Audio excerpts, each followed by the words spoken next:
Ahoy, Minnetonka. I'm David Law, Superintendent of Minnetonka Schools. Thanks for joining us for this episode of our district podcast, Ahoy, Minnetonka. One of the 3 ongoing goals that our school board has set for the district is excellence and well-being, connection, and belonging. A key action step outlined within that goal is to create a welcoming, inclusive, and safe environment for all students. And that extends to our staff, families, and visitors as well. Safety is something on all parents' minds and on the minds of our teachers and staff. And we take the responsibility of providing a safe place for students to learn and for staff to work very seriously. Joining me today are 2 members of our leadership team who have helped us make considerable strides in this area over the past year. Scott Gerlicher, our Security and Emergency Management Coordinator, and Dr. JacQui Getty, our Executive Director of Communications. Thank you both for being here. Please take a moment to tell us about your background and connections to the district. Well, I grew up in the Minnetonka School District. I've lived in the district my entire life and have 3 daughters that went through Minnetonka Schools, and I spent about 3 decades in law enforcement before coming to the school district as security coordinator. So strong connections to our school district and to our community here. I think you ran cross country here, didn't you, Scott? Cross country and track, and a little bit of tennis as well. Yes. And we presented and seen one of your colleagues that teaches in the district. There's a few teachers in the district that are former classmates of mine. Very fun. JacQui? My name's JacQui Getty. I'm the Executive Director of Communications, and I've been here almost 8 years. I keep saying 7, but actually going on 8 now, so starting the 8th year. My background's in journalism. That's where I started my career, television journalism, and I did that for about 11 years. And then I went into public relations, worked for United Way for a while, and then worked in higher ed, marketing, and communications. And higher ed's interesting because you always get a little bit of, somebody decides they want to move on to something, so that job becomes a new opportunity. Do you also want to take on government relations? Do you also want to take on university relations? So I got to do quite a bit there, and I was there 11 years, and then now have been in the district leading the communications team for the last 8. Well, and it'll be interesting to hear your connection to safety in the district. So yeah. Fascinating. Thank you. Scott, you've been on this role just about 15 months. What are some of the things you've been working on since July of 2024?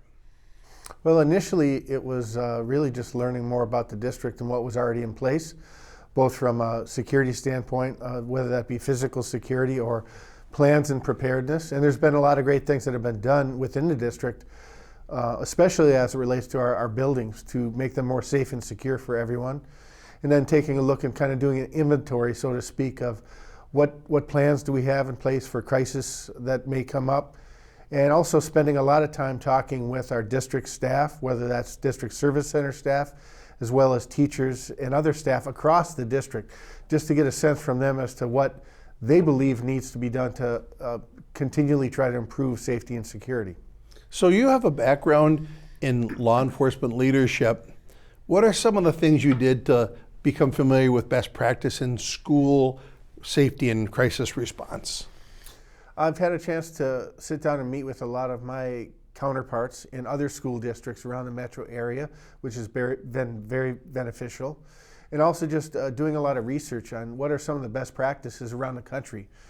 We have some great school districts here in Minnesota, but there's a lot of other things going on across the country that are kind of cutting edge. And as I think we all know, the threat environment, the security environment is constantly changing. So learning about that, learning what's worked well in this district, could that be something we could replicate here in Minnetonka Schools? What people might not know a difference, we have 2 police liaisons from the Minnetonka Police Department in the high school. What's their role versus what your role might be? Yes, we are fortunate. We have 2 school resource officers that are Minnetonka police officers.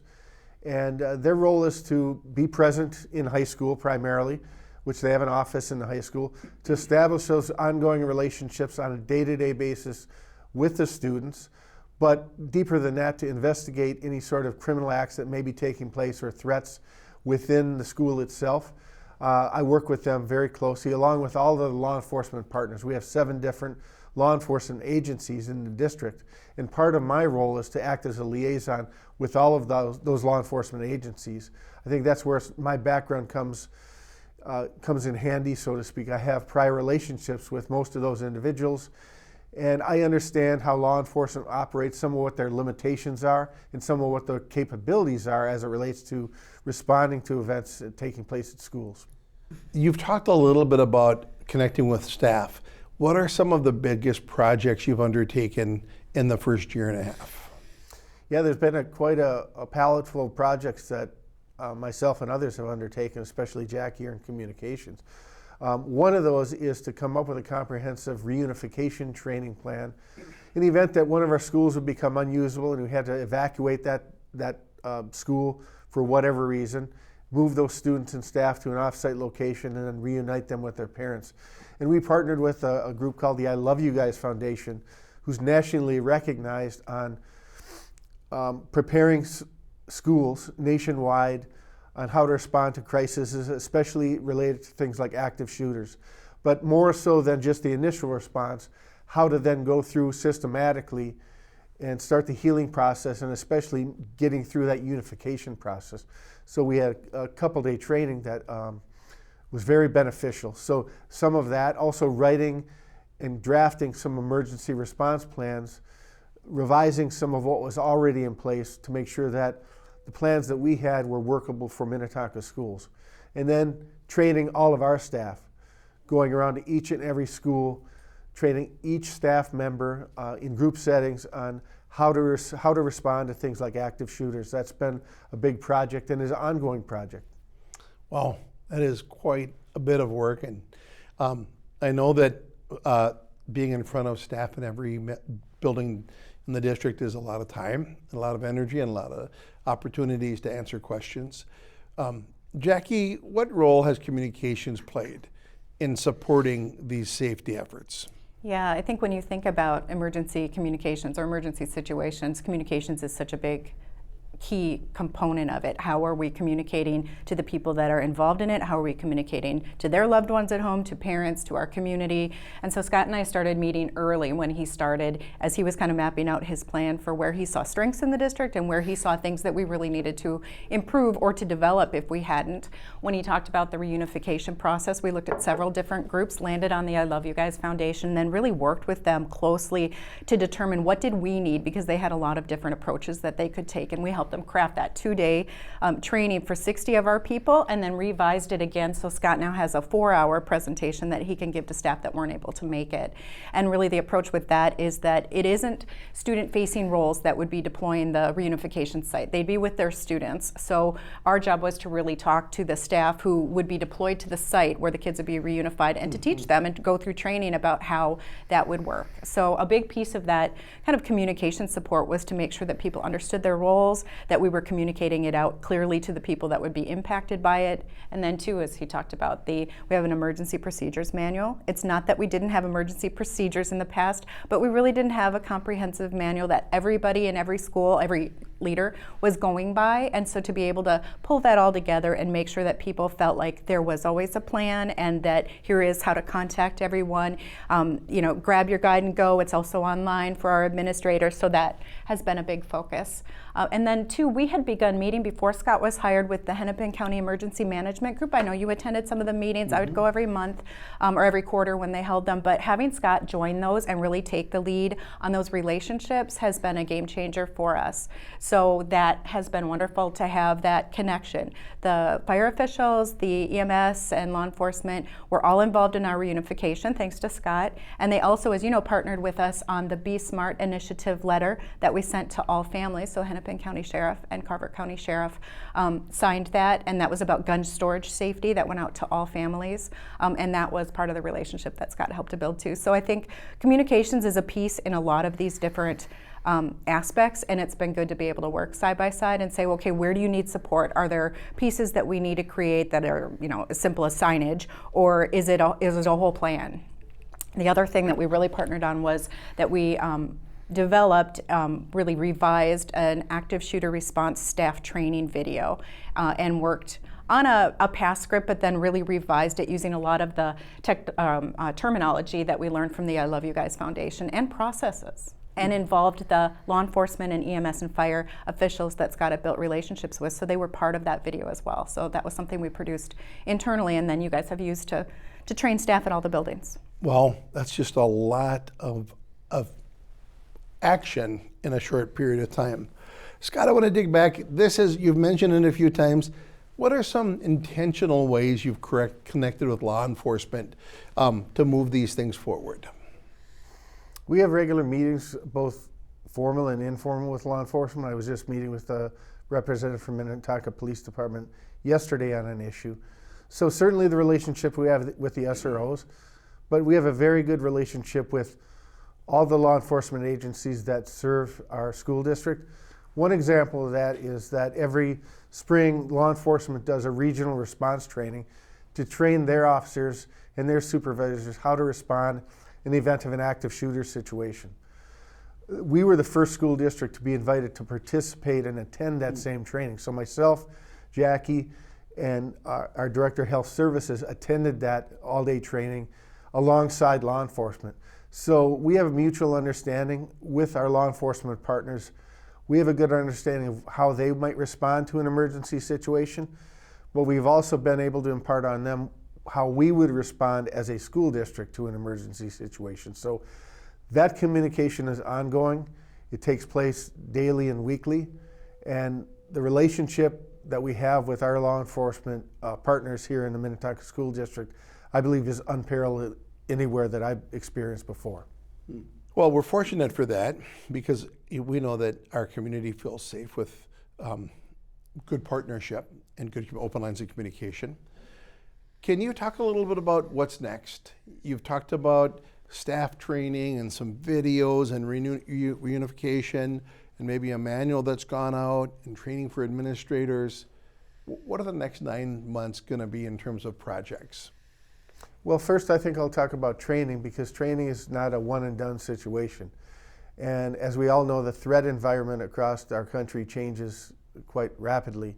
So number one, we will continue to offer training each and every year to our staff, because we tend to do what we are trained to do. And the last time to learn about how you should respond during an emergency is during that emergency. So we want all of our staff to have a good understanding and be proficient with what they should be doing and what they should not be doing during an emergency. So that's some of what I think the ongoing role for this will be as well. But other things, looking at what's out there, I mentioned the threat environment that is constantly changing, but there's also things like technology that can help us improve safety at our facilities, whether that is physical structure security at our schools, which is constantly evolving, or whether that's devices that we can offer to, whether that be staff members or cameras in our school district, things that will help us provide an overall picture of what's happening within our school district, and in the event of an emergency, help us more seamlessly handle that emergency itself, but also work seamlessly with law enforcement and making sure that we are training the same way that law enforcement is, that we're using that common terminology between law enforcement and our school staff as well. Do you want to talk about the terminology? I brought that up, but I think that we've had questions about what is a hold, what is secure. That might be something. Yeah, so one of the things that we rolled out this year, again in partnership with the I Love You Guys Foundation, is some new and updated terminology that we've rolled out to all of our staff at every school. And everybody's familiar with the term lockdown and what that kind of constitutes: locks, lights, and getting out of sight in the classroom. And we drill on that. Same with fire drills and evacuating during a fire drill or during a real fire situation, as well as severe weather. And we drill all of those things as well. But there's two new terms that we've now rolled out to all of our staff at every school, and that's hold and secure. So a secure situation might be a situation where there's something of a threatening nature outside the school district. That could be some type of police action or something going on outside. We actually just had a recent example at Minnetonka High School where we went into a secure mode. And this simply means that any staff or students that are outside the building would come inside the building. We would make sure all those exterior doors are locked. School and classes would go on as normal. And then once we get the all clear that the situation, whatever that might be outside the building, has resolved itself, we can go back to normal operations. The second term that we now have instituted is something called a hold. That's a situation that doesn't rise to, let's say, the level of a lockdown, but that's a situation where there may be something taking place in the school, say in a hallway. We've had a couple scenarios like this where there's been a medical situation involving a student or staff member, something that we need to bring in, let's say, first responders to take care of a situation. And we don't want our students or staff to be in the hallways mixing with that, observing what's happening. In that case, the principal of that school would get on the intercom and just instruct staff to please hold your kids in the classroom until that situation is resolved. We've had a couple of those already this year, and that's commonplace, and that's, I think, a good situation, understanding what to do, what not to do, and what constitutes a hold, a secure, a lockdown, etc. So that's been a real focus of ours, is to training all of our staffs. And also at Minnetonka High School, they've done a great job at familiarizing the students as well with what does a hold mean, what does a secure mean, so that if they hear this over the intercom, they know what that means. Yeah, it is a change, and I think parents think anytime there's some protocol in place at school, their fears go to the worst. And it is far more common, even something like a stray dog outside the building, that we're not sure that it's safe to be our own kids, and so we bring our kids in, or a stray dog that runs into the building and we go into a hold until we can get it out of the system. Both of those have happened in my career, and we want parents to know that we use safety protocol for far more than just the highest level of concern. So, is there anything that we didn't cover today that you think would be critical for our community to hear? I think it might be interesting for people to know that when we do have surveys that go out on a variety of things, that although parents tell us year over year that more than 95% of them say that they feel that their school that their child's in is safe, they will also say you can't do enough with safety. Right. Keep our schools safe, do more with safety. It's come up on staff surveys, it came up on the Facility Study Task Force survey, it's come up in community surveys, and it's not because they don't feel our buildings are safe, it's because you can't get too safe. So that is something that might surprise people. But. And Scott, anything we didn't cover today?